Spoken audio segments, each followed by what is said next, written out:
आप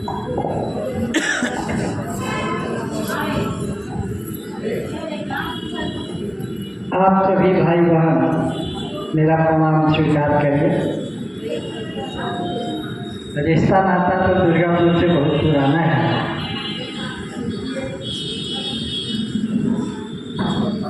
आज सौभाग्य की बात है कि कल तक हम लोग बुद्धिमान थे लेकिन विवेकशील नहीं थे, और जब तक संत महात्मा या महामानव उन सबों का आशीर्वचन या संगति नहीं होगी तो विवेक जागृत भी नहीं होगा। पहले भी वृक्षारोपण होता था, पैमाना बहुत कम था। हम सब भी देखते थे, जानते थे कि भाई वृक्ष लगाना चाहिए, किंतु बुद्धि प्रयोग में ही मन घूमड़ कर रह जाता था। आज साहब दीदी का आशीर्वाद और उस गुरु की दया, जिसके कारण वृक्षारोपण के संबंध में, पर्यावरण के संबंध में, जलवायु के संबंध में कुछ समझ में आने लगा और प्रेरणा पा करके हम लोग कदम वृक्षारोपण की ओर बढ़ा दिए। दोषारोपण से परिवार समाज खराब होगा, लेकिन वृक्षारोपण से जगत बचेगा। आज नीलम दीदी का 72वां जन्मदिन है, जन्म दिवस है। एक अच्छा मौका, हम सबके मन में दीदी के प्रति इतना प्रेम है तो उनका इशारा ही काफ़ी है। और हम लोग 20 तारीख से लेकर 27 तारीख तक वृक्षारोपण का सघन कार्यक्रम विभिन्न क्षेत्रों में, देश विदेश सब जगह जहाँ भी शिव शिष्यता की थोड़ी सी भी सुगंध है, लोग वृक्ष लगाने के लिए चल पड़े। अब देख लीजिए, नमः शिवाय तो करेंगे। कहा गया कि श्वास प्रश्वास से नमः शिवाय करिए। कार्बन डाइऑक्साइड का यदि मात्रा यहाँ बहुत अधिक हो जाए तो नमः शिवाय कर पाएंगे? कदापि नहीं कर पाएंगे। कारण कि वह प्राणघातक है। गैस, कार्बन डाइऑक्साइड घोटन महसूस होगी।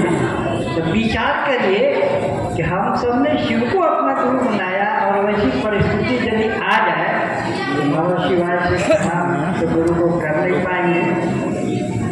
तो जब हम लोग एक पौधा लगाते हैं, अपने भाई बहने एक एक पौधा यदि दीदी के नाम ही लगाते हैं, पौधों की ये विशेषता है, ये गुण है, वह कार्बन डाइऑक्साइड खींच लेता है और ऑक्सीजन सारे जीव जंतु को जीने के लिए प्रदान करता है।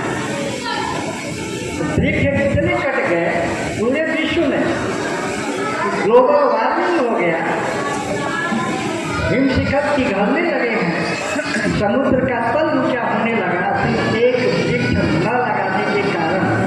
तो विचार करिए कि हिमगिरी यदि पिघल जाएगा, स्थिति हम सब की क्या होगी? हम सब के सब जल प्लावित हो जाएंगे।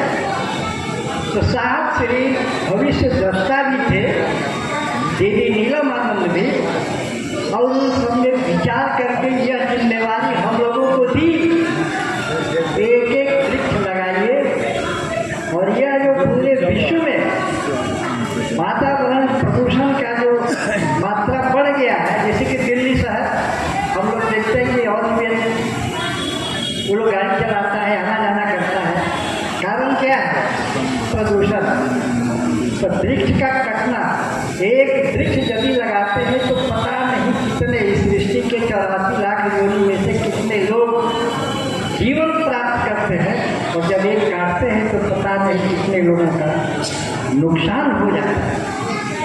तो खुद भी बचना है, इसलिए कि शिव का सानिध्य प्राप्त करना है, उनसे कहना है मेरे गुरु हैं, मैं आपका शिष्य हूँ, तो शिष्य पर दया करिए। एक अनुभूति हो, एक एहसास हो। कब होगा? तो वातावरण शुद्ध और सही रहेगा, तभी तो चर्चा भी करेंगे, तभी कर पाएंगे जब आपका मेरा मन स्वस्थ होगा। नमः शिवाय से प्रणाम भी तभी कर पाएंगे जब वायुमंडल हमारे आपके अनुकूल हो। इसलिए वह एक वृक्ष दीदी के नाम लगा देना इस विश्व के कल्याण के लिए अत्यंत जरूरी है। आप सभी समझदार हैं, विचारों को समझते हैं। आने वाला पीढ़ी स्वस्थ हो, उसकी जिम्मेवारी आप सब पर है। एक वृक्ष लगाइए, वायु भी शुद्ध, जल भी शुद्ध, और हम सब 5 तत्वों से बने हुए हैं, यह तो ज्ञात है।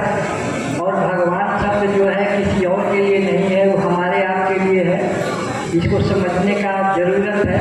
व से भूमि, व से वायु, इस प्रकार आप देखेंगे तो वही 5 तत्व है जो तुलसीदास कह चुके कि झिति जल पावक गगन समीरा पंच रचित या अधम शरीरा। तो पूरी की पूरी सृष्टि इस 5 तत्व से है। यदि इसमें 2-3 तत्व में गड़बड़ी पैदा हो जाए, सोचिए कि क्या होगा। तो उसका संरक्षण आप ही कर सकते हैं, आप ही भगवान हैं। और जो आने वाला पीढ़ी जो भगवत सत्ता को प्राप्त करेगा, जो भगवान की उपाधि प्राप्त करेगा, वह तभी कर पाएगा जब वायुमंडल शुद्ध हो।